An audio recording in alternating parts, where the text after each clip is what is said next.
He was known as a professional soldier, a Christian man, with the characteristic of the generosity, especially amongst his soldiers.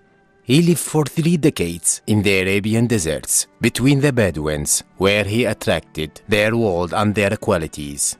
He spoke Arabic fluently. His work in Iraq during the British Mandate, where the most violent policies were used against the rebellious tribes by bombing them with aircraft. He led the Arab Legion in Jordan and gave it many advices and instructions. He led this legion to one of the few victories during the First War against Israel. Many of his opponents see that his authority weakened the king's rule in Jordan, and his loyalty to the Hashemite rule was permanently in doubt. He served in the Jordanian army for nearly a quarter of the century until 1956. When he returned to England, he wrote nearly 20 important books on the history of Islam and Arab affairs. This person is John Bagot Glubb.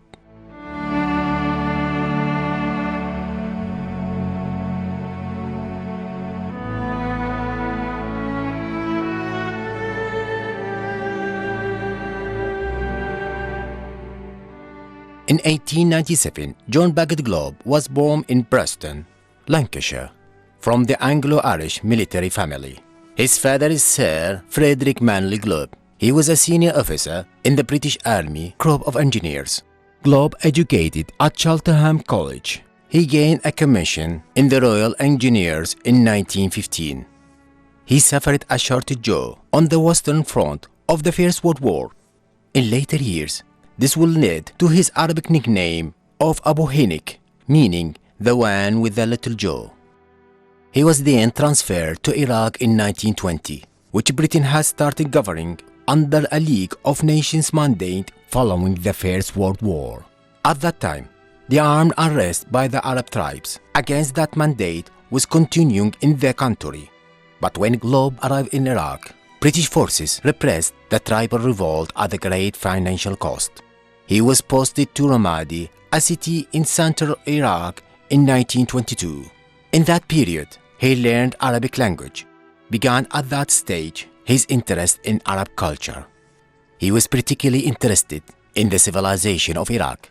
He visited several archaeological sites and he made several exploratory trips to the desert. He was appointed as an intelligence officer of the Royal Air Force.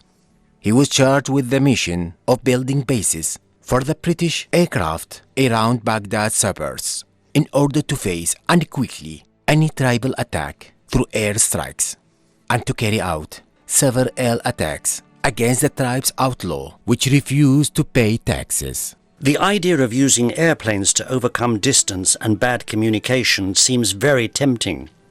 Aircraft can be focused on a particular base. They can take quick action within hours against any hostile clan despite the vastness of the geographical area of marshes, mountains or arid desert. But the Glubb admit the many mistakes in determining air targets. This is because to geographical difficulties which characterize that area where many pro-government clans were bombed. In that period, the daily aerial bombing of the villages in very cruel and brutal manner was an expression of British mandate policy, which took the form of punishment as the best means to rule.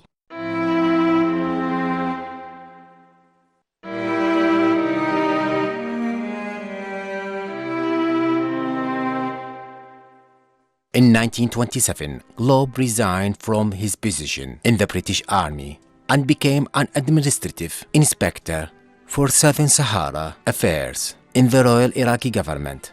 He was able to establish close relations with the local Bedouin population, where he traveled wide distances in the depths of the desert. In his book, War in the Desert, John Glubb describes the personality of the Bedouin man when he said, "The Bedouins have a special quality that shows that there are no complications in their lives. They don't care about material considerations. Their self-awareness is weak. They accept the world as it is. They are like children in an environment filled with bloodshed and violence. Because of their excellency and honesty and direct conversation, simplicity in life made all them poets.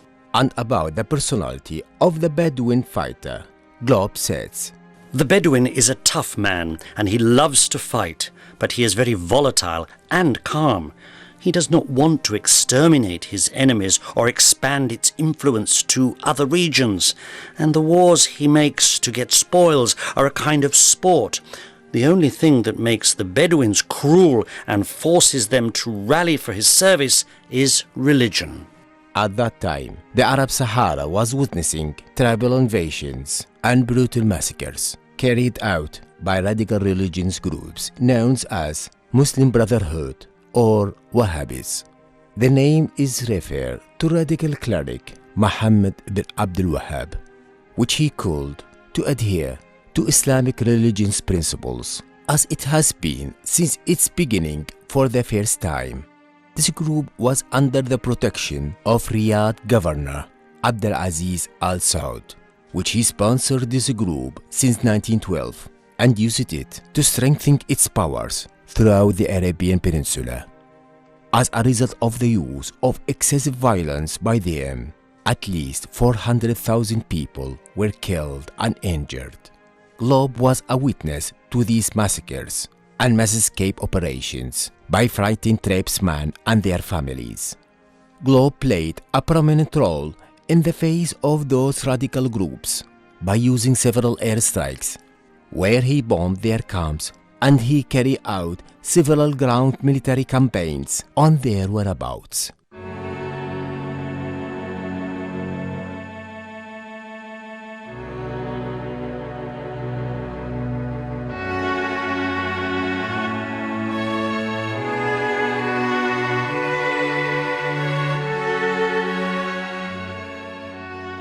In 1930, Glubb was invited to join the Arab Army in Jordan, which was organized by British officer General Frederick Gerard Beek in 1921, as a force that includes Arabs, Kurds, Turks, and Circassians.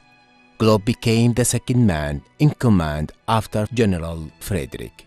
The main mission was given to Glubb is to ensure the preservation of the borders of that emirate and end tribal conflicts there.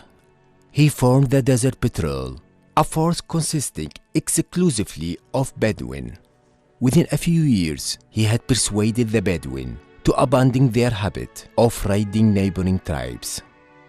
In 1939, Glubb succeeded Frederick Beek as the commander of the Arab Legion, subsequently known as the Jordan Royal Army. In 1946, Jordan gained independence from the Great Britain as a reward from the loyalty of the ruler of the Jordan, Abdullah, throughout the years of the Great War.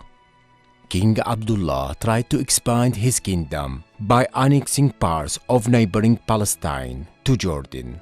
In February 1947, the United Kingdom announced the termination of its mandate over Palestine. British troops left the mandate area. In November 1947, the United Nations issued a resolution dividing Palestine in two parts, Jewish and Arab states. The State of Israel was declared in May 1948. 6 Arab armies, including Jordan, declared war on the new state and launched a military offensive to expel the Jewish militias from Palestine. During the 1948 Arab-Israel War, the Arab Legion was considered the strongest Arab army involved in the war. Glubb led the Arab Legion across the River Jordan to occupy the West Bank. Despite some negotiation between the Jewish Agency and King Abdullah, severe fighting took place in Kfar-Etzion, Jerusalem, and Letron. After months of fighting, in early 1949, an armistice agreement with the Jews were reached, and Glubb remained responsible to defense of the West Bank.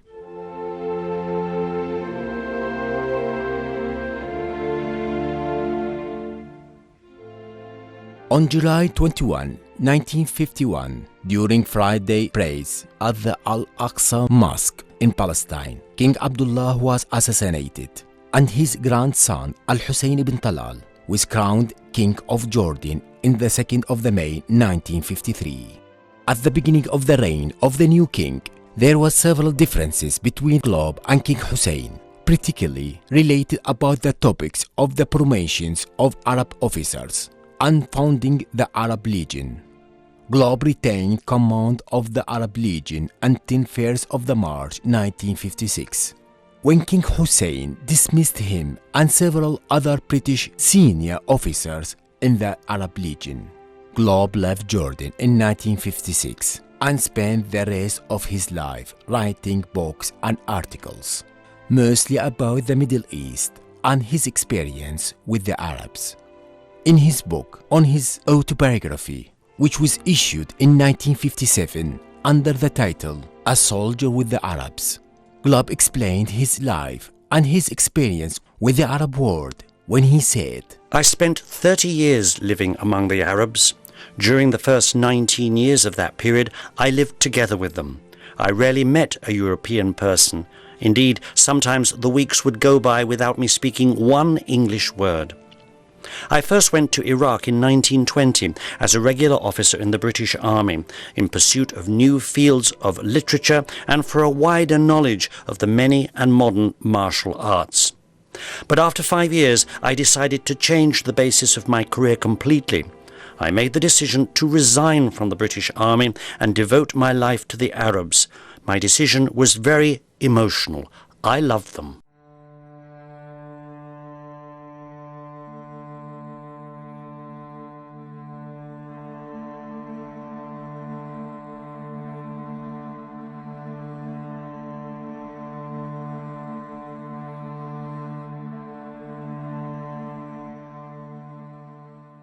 And about the Glubb's family life. In 1938, Glubb married Muriel Rosemary Forbes, the daughter of physician James Graham Forbes. The couple had a son, Godfrey, born in Jerusalem 1939.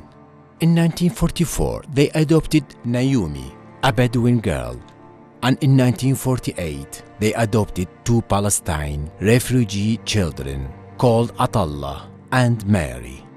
Glubb died in 1986 at his home in Mayfield. King Hussein gave the eulogy at the service of thanksgiving for Glubb's life. The memory of the Glubb is still alive among the ancient Bedouins. Glubb played a prominent role in the formation and establishment of the Jordanian army, which over time has become the main factor in maintaining the stability of Jordan and its throne.